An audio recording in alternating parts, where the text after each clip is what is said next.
Hello po sa inyong lahat. Isang magandang umaga po sa inyong lahat. Medyo nagluko yung mic ko kanina. Nag-lost connection, walang sound. Kaya inulit ko na naman ngayon. Ang oras po ngayon dito sa Los Angeles, California ay alas 8:10 ng umaga. Ang date po ngayon ay 24 ng January 2026 at araw po ngayon ng Sabado. At nais ko po mag-vlog mga kababayan, mga minamahal. Bungo, ang title ko po ngayon ay Bungo, Bakit Tahimik na Tahimik? Yan po ang i-discuss ko. At bibilisan ko na lang po kasi nga late na. Yung 30 minutes kanina ay wala palang sound. Opo. Ngayon, hindi ko na gagalawin kasi nga naglulus connection na pa itong connection dito. Sa bagay, mahigit ng magtatatlong taon na ito itong mic. Ngayon ay ang tansya ko po dyan kay Bongo, kaya tahimik na tahimik yan, maaring bumaliktad yan. Sa bandang huli, protektahan niya ang kanyang sarili o ang kanyang mga ari-arian o ang kanyang personal interest. Yan po. Kaya babaliktad yan, maaring kung tawagin natin yan ay ibibitray pa niya ang mga Duterte. Opo. Ibibitray pa niya yan. Bakit ko sinabi yan? Kasi nga, nakikita niya na malaki na yung kayamanan niya Malaki na. At baka nga ay nahigitan pa niya yung mga Duterte. Opo, baka lang. Pero hindi natin alam kung kamag-anak niya talaga si Duterte o anak o hindi lang kamag-anak, malapit na kamag-anak. Kaya ganyan, pinaburan na siya ng pinaburan. At ang tendency po ng isang tao na yumayaman, takot po yan. Ang dami ko nang nakita, mapa politiko, mapa businessman, pag medyo yumaman na, ayaw nang humarap sa mga delikadong bagay, hindi ba? Ayaw na takot na. At yan ang nakikita ko dyan. Alalay lang siya dati, alalay siya na yumaman ng yumaman, pinayaman ni Duterte. Ngayon, ini-expect siguro ng mga Duterte ay tutulungan sila sa araw ng kagipitan. Pero hindi po mangyayari yan. Kasi nga, sinabi ko na, pag ang tao ay yumayaman, ayaw nang humarap sa gulo o hindi na makikipagbugbugan yan. Opo, hindi na. Kaya nga na lang yan yung mga bodyguard na lang ang nakikipagbubugan, ganyan. O may mga armas na yan, hindi ba? Kasi nga ganun mahal niya ang kanyang buhay. Yan po Ngayon at isa po yan sa parusa na nakikita ko sa mga Duterte. Na kung saan ang dati nilang katiwala o ang dati nilang alalay o ang dati nilang kasangga ay bigla na magbitray sa kanila. Yan po nakikita ko dyan Ibibitray sila ni Bungo. Dahil nga ililibre o gustong ilibre ni Bungo ang kanyang sarili.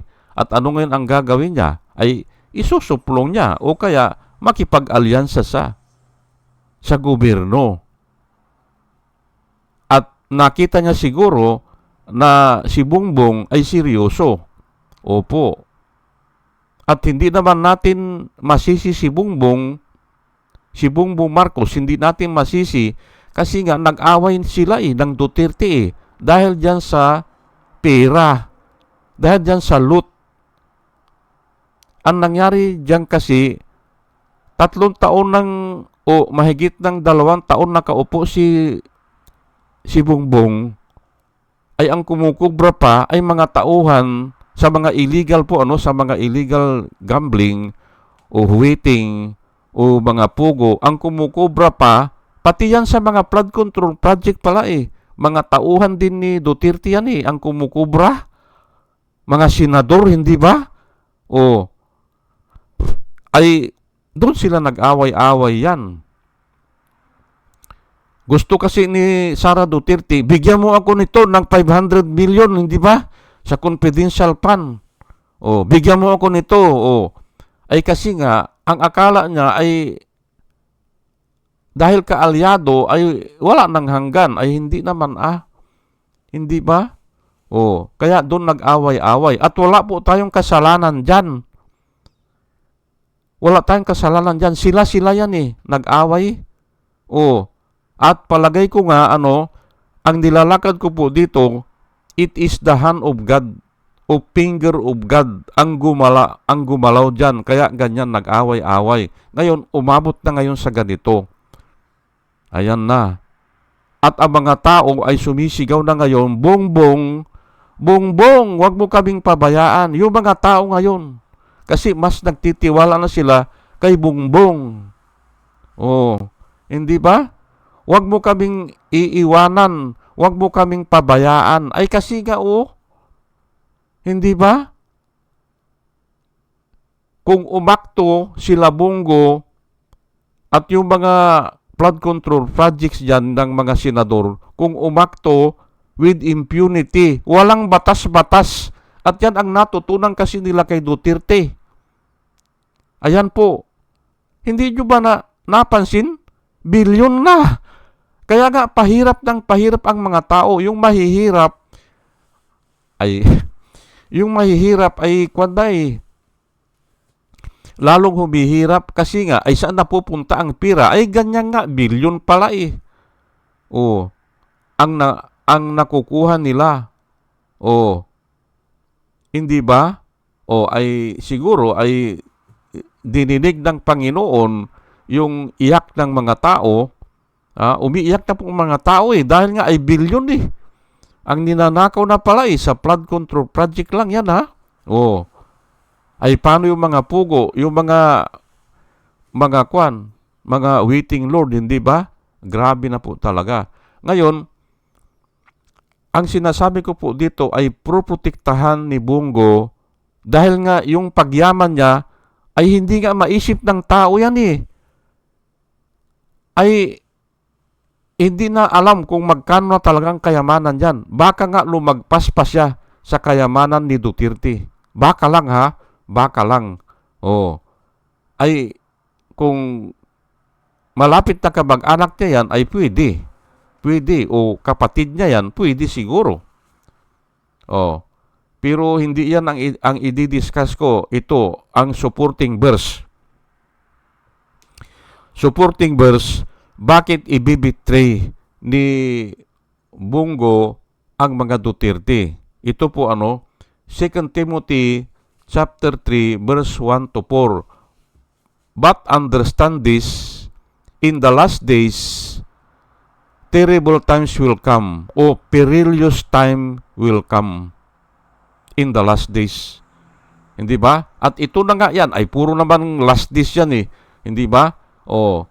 Kasi nga, we are nearer than before, dun sa end of the world, in the last days, For men will be lovers of themselves, lovers of money, boastful, arrogant, abusive, disobedient to their parents, ungrateful, unholy, unloving, unforgiving, slanderous, without self-control, brutal, without love of good, traitors, reckless, conceited, lovers of pleasure rather than lovers of God. Ayan po ang nakasulat. Pero pipiliin ko lang po dito ang i-discuss ko. Ayan lovers of themselves. Hindi ba? Mahal nila ang kanilang sarili, kaya ililibre nila. Ayan po lovers of money. Ayan po lovers of money. Bakit ba ngayon nakabilanggo na ito si si Bong Revilla, hindi ba? Bakit nakabilanggo na? Ay dahil nga dyan sa lovers of money. Hindi ba? Boastful, arrogant, abusive. O ayan, mga abusive din yan. Kasi ginagamit nila ang kapangyarihan nila. Noong panahon ni Duterte, ibinilanggo nila si De Lima sa walang, hindi naman niya ginawa ang kaso, hindi ba? O, ibinilanggo lang nila. Ayan, abusive po yung ganyan. Disobedient to their parents, ungrateful, unholy, unloving, unforgiving, slanderous, without self-control, brutal, without love of God, traitors. Ayan, traitors nakasulat po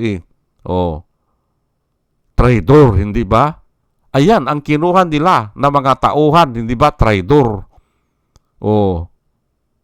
Hindi ba? Lovers of money, lovers of themselves. Ayan, traidor. Hindi ba?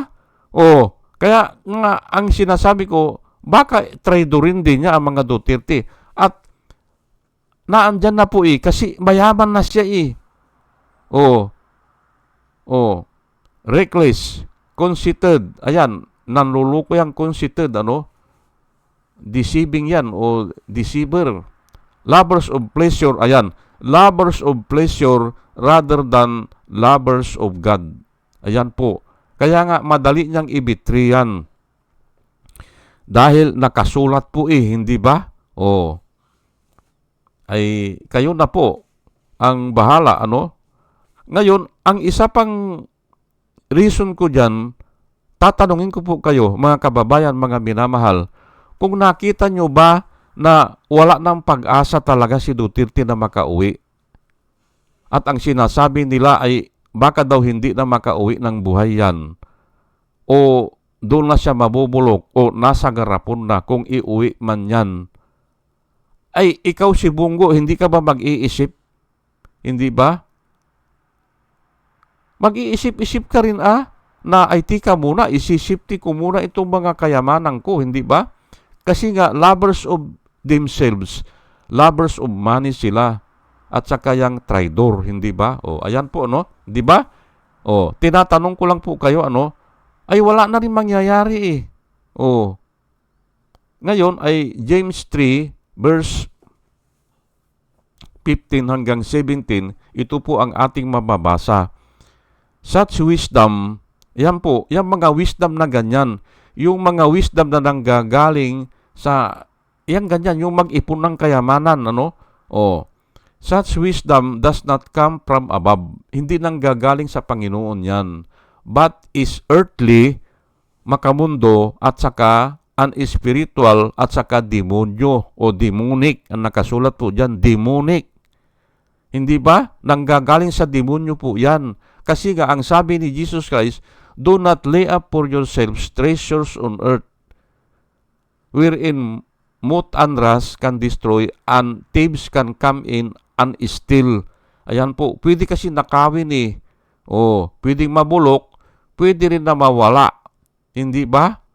Yung kayamanan dito sa mundo. At ayan na nga, hindi ba? Demonic nga yan but lay up for yourselves treasures on earth, wherein moth and rust cannot destroy, and thieves cannot come in and steal. Ayan po ang sinabi ni Jesus Christ. Pero bakit sila nag-iipon? Kasi nga, demonyo po ang nagsusugo sa kanila. Yan po ang katotohanan dyan. Yung wisdom na ganyan ay demonic, earthly, unspiritual, at saka demonic. For where jealousy and selfish ambition exist, ayan selfish ambition, hindi ba? Mahal niya ang kanyang sarili, hindi ba? There will be disorder and every evil practice. Ayan po. But the wisdom from above is first of all pure. Then peace-loving, gentle, accommodating, full of mercy and good fruit, impartial and sincere. Ayan po, yung wisdom na nanggagaling sa Panginoon ay first of all pure. Ayan po. Pero yung wisdom na nakikita natin, yan nga yung pag-iipon ng pira na ganyan, hindi po masama na yumaman o mag-ipon ka ng pira kasi kung marami kang pira, marami kang matutulungan, hindi ba? O magpakain ka ng mga hihirap. Pero nga ay kuan yon ay kung minsan kasi nagpapakain lang sila yan, hindi ba? Yung mga lugaw just for as you, hindi ba? Demonic pa rin yun, just for as you O tapos para ibuto sila, hindi ba? Ganun lang po yan O may mayroon silang selfish motive, hindi ba? So ayan lang po yan lang masasabi ko diyan, bakit tahimik na tahimik ito si Bungo. Ako ini-expect ko na babaliktad po 'yan at magiging witness yan ng gobyerno dahil nga ay baka at nakikita ko baka kamay na po ng Diyos ang gumagalaw diyan. Wala siyang choice kung hindi, yun ang gagawin niya. At yun po ang napakasakit. Napakasakit po niyan sa mga Duterte, particularly kay Sara. Hindi ba? Kasi dati nilang tauhan dati nilang alalay, dati nilang kasamahan, bigla silang ibitri. Napakasakit po niyan. At wala pong nakakaligtas dyan. Sang-ayon sa Biblia. Opo. Sang-ayon po sa Biblia, kung ang nagbitri sa iyo ay dati mong alalay o dati mong kasamahan o alam na alam yung mga galaw mo, mahirap kang lulusot dyan. Ayan po At yung iba nasisiraan ng bait po Opo, yung iba. Yan po yan lang po ang maisisir ko sa inyo. Pero parusa po yan. Kasama yan sa parusa. Opo. At palagay ko ay may naintindihan po tayo sa ating discussion. Ay sorry po at pangalawa na ito wala na akong busis. Walang sound yung kanina kasi nawala yung mic. Nag-lose connection. Ay hindi ko nagagalaw-galawin Nagalaw ko pala kanina kaya walang sound. At ito nga dalayan ko po sa Panginoon sa ating pakikinig ay magkaroon tayo ng wisdom na nanggagaling sa Kanya. At muli mga kababayan, mga minamahal, isang magandang umaga po sa inyong lahat at salamat po sa inyong pakikinig. Salamat po ng marami. Salamat po.